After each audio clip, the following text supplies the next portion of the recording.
Good morning mga kauma. Sa puno mo nak, doon nak. Oh, mahaba pa oh. Masyadong mahaba pa doon oh. Kaya nag-harvest na si Kuya Rick ng ano oh. Ng Chinese kangkong. Nan sa puno mo. Sit down na ipongko.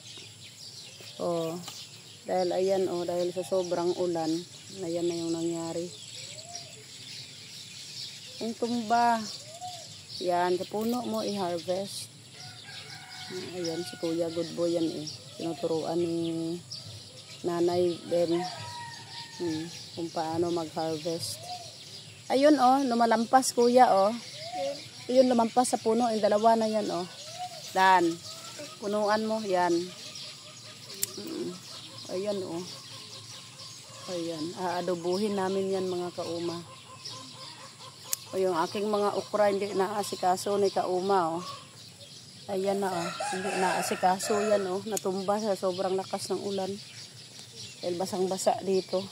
Pero yung aking mga, ayan Kuya, ubusin mo yan sa gilid.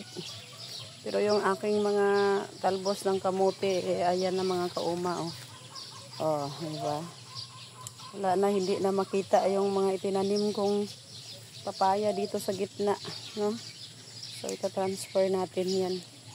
So, na-harvestan na rin ito dito ni, ni Tatay Bong. So, ayan na yung aking mga kasaba.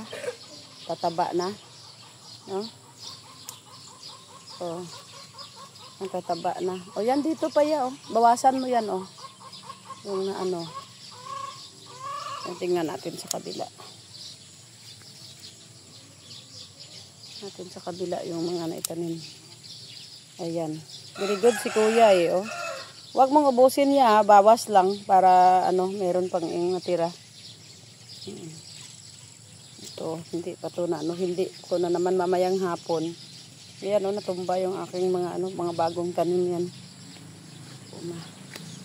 So, dito sa kabila, ito, okra rin ito, pero ayan, inuuod na siya, oh. Maaga pa dahil sobrang basa mga kauma. Walang tigil na yung ulan araw-araw. So, ayan. Dito naman sa kabila, ayan, may bagong tubo rin ng mga okra, oh. Papaya. Oh, sitaw.